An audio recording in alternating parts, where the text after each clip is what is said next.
Halo sahabat Jari Pelawi Chess. Kali ini sang legenda pecatur dunia kita Magnus Carlsen mempersiapkan 3 jebakan teman-teman. Yang pertama ditolak, yang kedua tak tergiur, dan yang ketiga seolah-olah tidak ada dampak apa-apa. Tetapi teman-teman, lawannya mengambilnya. Apa konsekuensinya? Kita pelajari teman-teman. Magnus Carlsen versus Yuriu Krivorushko tahun 2020. London System terlihat di papan. Siapkan konsentrasi tinggi. Bagi kalian baru bergabung di Jari Pelawi Chess, welcome. Jangan lupa tombol subscribe dan nyalakan loncengnya. Selamat menyaksikan. Magnus Carlsen memegang buah putih. Dia memulai dengan pion D4. Yuriu Krivorushko membalas kuda ke F6. Putih gajah ke F4, dan hitam biasanya di sini melakukan ataupun menaikkan pion D5, tapi langkah berbeda. Pion E6 seperti seolah membingungkan. Magnus Carlsen tidak tergoda ataupun tetap langkah London System. Rumusan pion E3 terlihat di papan. Hitam pion D5, lalu putih mengaktifkan kudanya ke F3. Teman-teman pelajari di dalam langkah London System ini sangat jelas diperlihatkan Magnus Carlsen bagaimana cara untuk melakukan langkah taktikal. Kita melihat pion C dimainkan oleh kedua pemain. Kali ini hitam memainkan kudanya ke C6 dan putih memainkan kudanya ke D2. Permainan berlanjut dengan posisi seperti ini. Yuriu Krivorushko gajah ke D6 itu hal biasa, tetapi dia melakukan hal yang tidak biasa. Gajah ke E7. Magnus Carlsen juga melangkahkan hal yang tidak biasa. Biasanya gajah ke B5, kali ini ditempatkan ke D3. Tetapi langkah gajah ini sangat jelas, tujuannya nantinya bisa menuju ke H7. Berikutnya hitam memainkan kuda ke H5. Ada langkah jebakan dipersiapkan Magnus Carlsen, gajah ke E5 apabila ini disambut oleh kuda teman-teman. Jelas, putih pukul kuda dengan pion. Rokade sayap raja dilakukan oleh hitam, fatal bagi kuda hitam, tidak akan bisa pergi kemanapun. Sederhana tetapi bisa berakibat fatal untuk kedepannya. Krivorushko melihat itu dan dia memainkan pion F6 mengancam gajah mundur ke G3. Langkah selanjutnya oleh hitam, rokade sayap raja, ini fatal teman-teman. Ini kita berlakukan perandaian. Kenapa fatal? Putih akan melancarkan aksinya, pukul pion dengan pion apabila pion disambut dengan gajah. Teman-teman, lihat. Langkah taktikal dimainkan, kuda ke G5 mengancam pion yang ada di H7. Apabila hitam memukul gajah dengan kuda, jelas tempo skak, gajah pukul pion. Raja bergeser, bisa disambut kuda dengan pion. Ada ancaman open skak yang diperlihatkan oleh putih. Setelah hitam pukul kuda dengan pion, gajah ditarik ke G6 open skak. Terpaksa raja bergeser ke G8. Berikutnya teman-teman, menteri ke H5. Apapun yang dilakukan oleh hitam tidak akan bisa menolong rajanya. Luar biasa teman-teman. Kita kembali ke partai aslinya. Di sini pion G6 dimainkan. Lalu putih menteri ke E2. Persiapan mendukung pion E4 ke depannya. Krivorushko gajah ke D7. Dan pion pukul pion disambut oleh gajah. Magnus Carlsen dengan kondisi seperti ini, pion E4 berharap membongkar pertahanan dari lini center. Setelah Krivorushko memutuskan memakan gajah dengan kuda dan kuda disambut dengan pion H. Hitam lanjut dengan pion pukul pion dan pion tersebut disambut dengan gajah. Posisinya sudah berubah. Pion di lini center sudah terbuka di kolom D. Apabila menteri memainkan ke C7, ini fatal karena tempo skak. Pion didapatkan. Langkah fatal berikutnya teman-teman, apabila berpikir pion F5 mengancam posisi gajah. Putih akan melancarkan aksinya dengan memukul kuda. Setelah gajah pukul gajah, Kembali putih penempatan menteri ke E5 akan mendapatkan 1 perwira.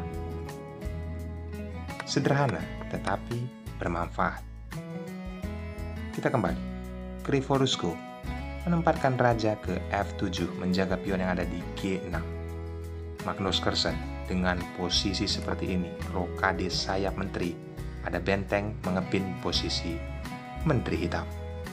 Hal ini tidak diinginkan, maka dari itu menteri ditempatkan ke C7, lalu putih kuda ke C4, dan balasan dari hitam. Kondisi seperti ini, teman-teman bisa perhatikan, tidak mungkin pion F5 dimainkan. Karena apa? Jika dilanjutkan, benteng akan memukul pion, tempo skak, dan menteri menyambutnya. Ada kuda untuk mencakar menteri. Walaupun terlihat kuda bisa memukulnya, tetapi ada kembaran kuda berikutnya untuk mencakar menteri. Putih akan menang jika dilanjutkan.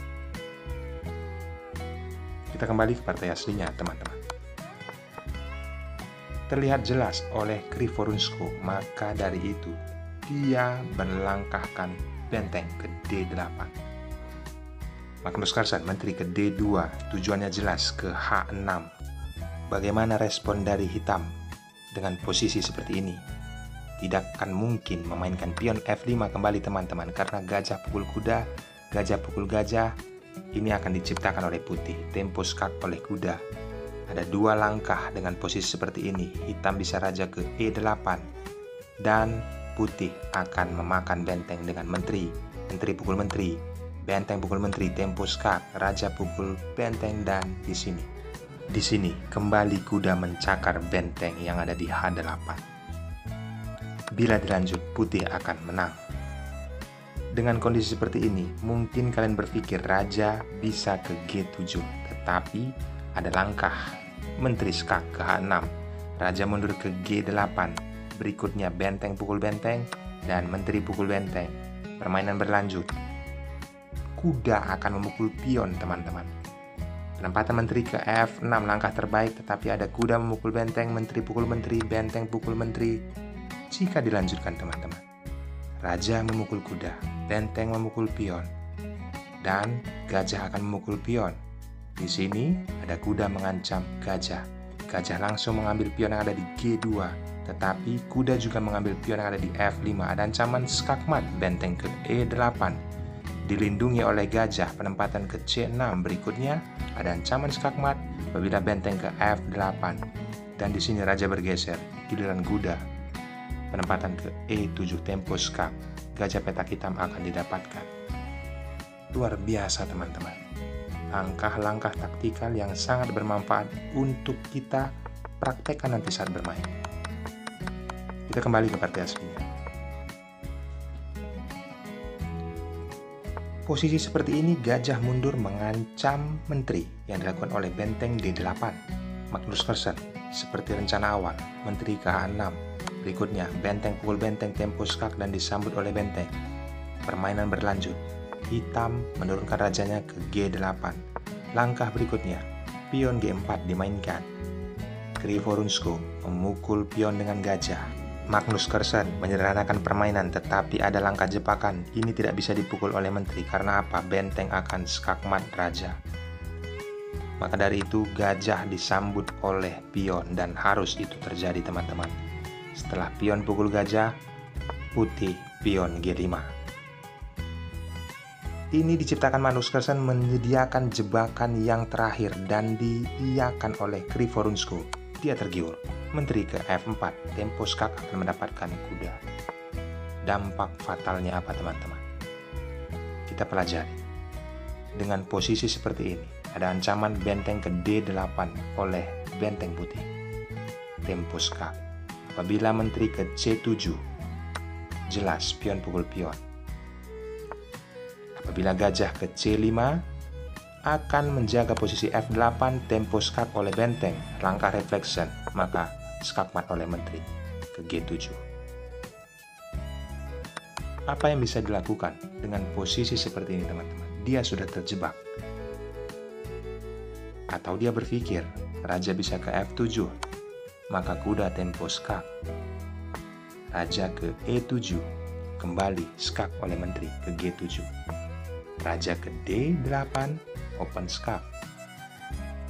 Dan di sini raja ke E8. Selanjutnya teman-teman, skakmat. Luar biasa teman-teman. Griforusko sudah mengambil langkah jebakan ini. Langkah frustasi, dia memukul kuda. Tapi setelah Magnus Carlsen pukul pion dengan pion, ada ancaman skakmat nantinya. Di langkah ini, Griforusko menyerah. Karena apabila dilanjut, Raja mencoba menyelamatkan diri, tetapi Menteri tempo skak ke G7, Raja ke E7, selesai teman-teman. Ambil pelajaran pentingnya. Saya sudah menganalisis jalannya pertandingan sesederhana mungkin. Ucapan terima kasih dari kalian.